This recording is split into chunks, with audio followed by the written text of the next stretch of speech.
La protection du patrimoine informationnel, de quoi s'agit-il, dans quel contexte et comment l'aborder? C'était le thème de la journée organisée par FEDISA dans les salons de l'Aéroclub à Paris, mardi 29 janvier. Bonjour à tous. Comme vous l'avez annoncé dans le programme, je me permets de vous adresser mes vœux pour cette nouvelle année, puisque nous sommes le 29, donc on a encore 2 jours pour le faire.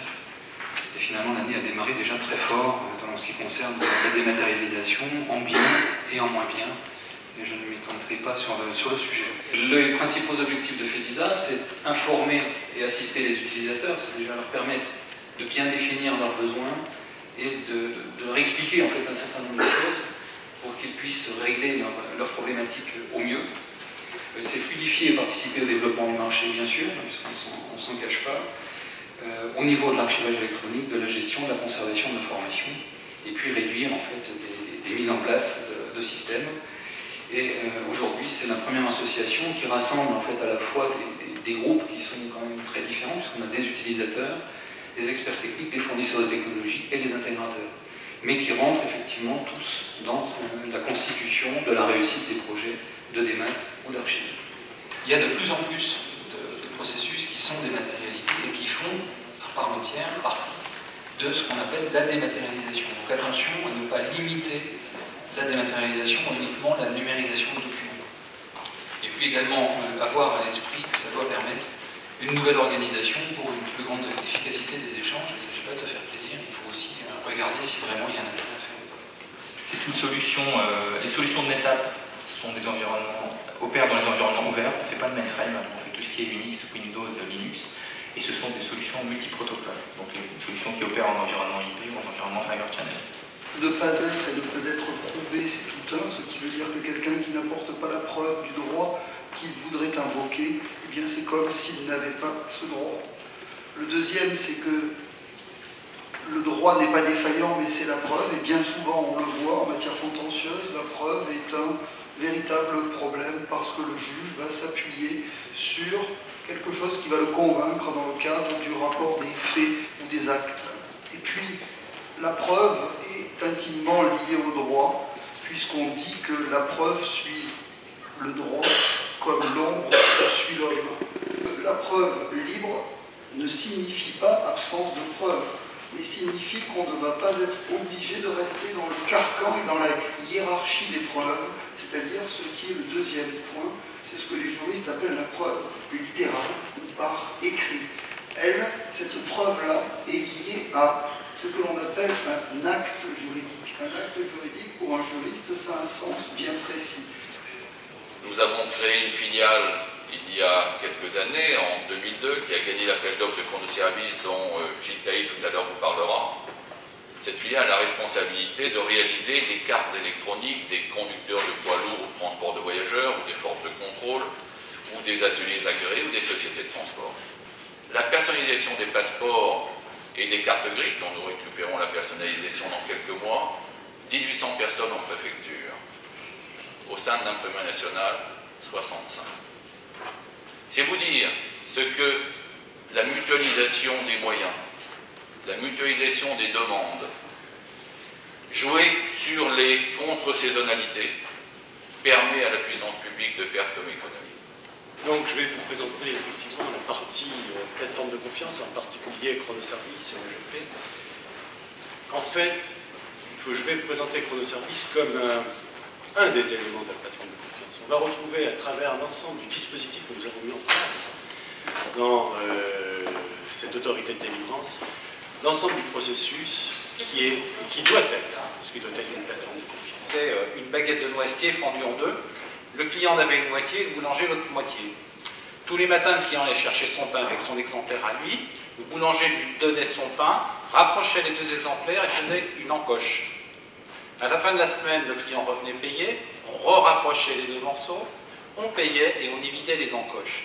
Alors, le système était très simple, mais il définissait une notion parfaite, d'original, partagé et infalsifiable, que la comptabilité du client chez le fournisseur et celle du fournisseur chez le client étaient toujours en miroir l'une de l'autre.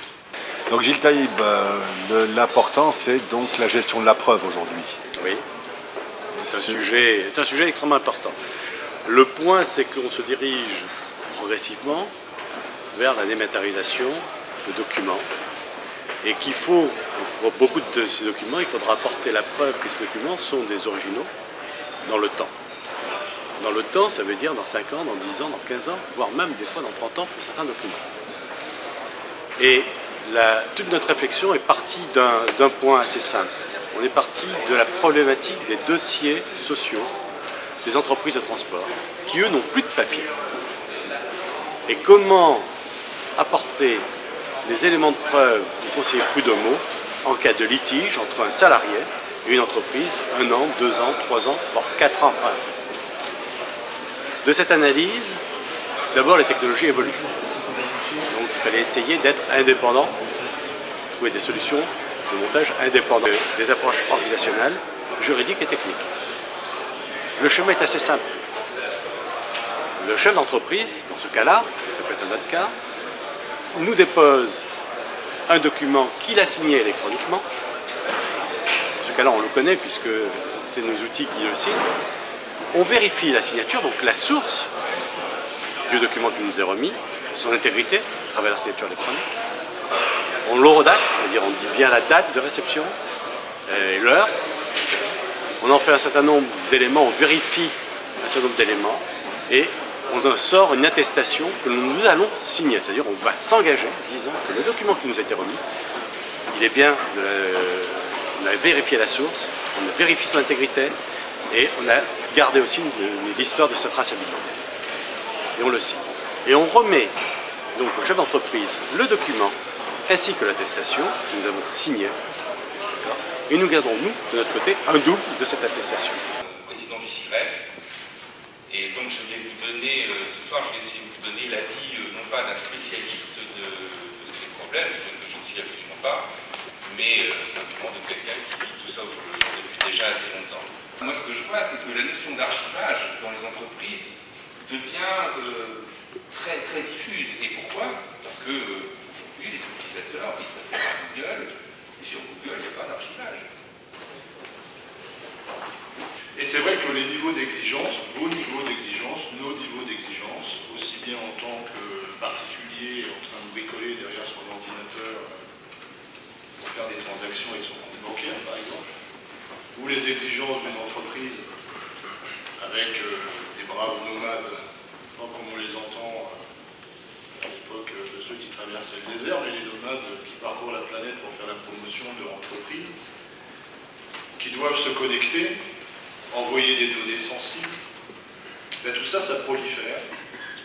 Et il est vrai qu'aujourd'hui, il faut malheureusement savoir, et je l'ai déjà entendu précédemment, il faut savoir qui fait quoi, qui a accès à quoi, pourquoi, et essayer de se prémunir de toute problématique d'intrusion.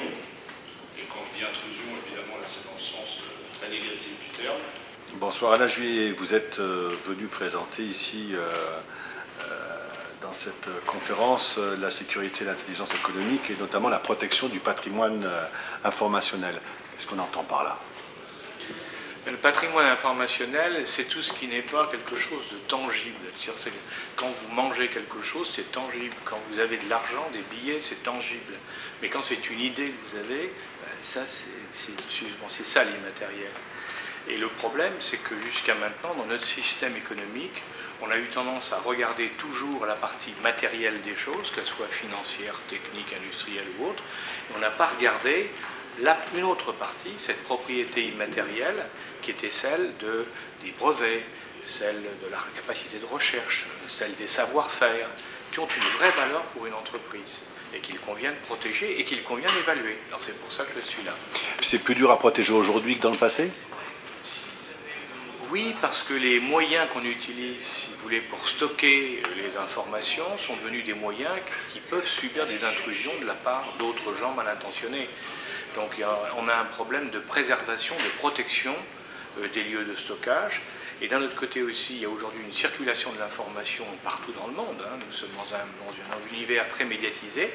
Et parce que nous sommes dans un univers médiatisé, eh bien, la circulation de cette information peut provoquer chez certains l'envie de s'insérer, de récupérer, de pirater des données, et bien entendu avec toutes les conséquences que ça peut avoir. Donc il est très important qu'on mette en place un système de contrôle et de protection justement de toutes ces valeurs immatérielles, qui apparemment ne valent rien, mais qui, si elles sont perdues par l'entreprise, peuvent aboutir à une catastrophe. J'ai trouvé ça très intéressant. Tout sur la sécurité. Ça m'a beaucoup plu parce que c'est vrai, dans les bureaux, il faut jamais très attention. Voilà. Et je me pose la question encore de savoir si je dois encore acheter mes affaires sur Internet ou s'il faut que je fasse attention que quelqu'un vienne chercher des informations sur mon ordinateur personnel. Donc je pense que ça m'apportera beaucoup, surtout pour mon rôle de responsable de l'information métier au sein d'un grand groupe national, où ma première attente était justement de rechercher des outils qui me permettent de classifier l'information et d'archiver l'information, et de pouvoir aussi rechercher l'information d'une manière très aisée. Donc vous avez été satisfait des sujets abordés? Oui, tout à fait, oui. C'était très intéressant. Intéressant. Ça vous apprend quelque chose sur la sécurité ou ça vous inquiète? Ça me conforte dans ce que je pense effectivement sur la sécurité. Non, c'était vraiment de très haut niveau.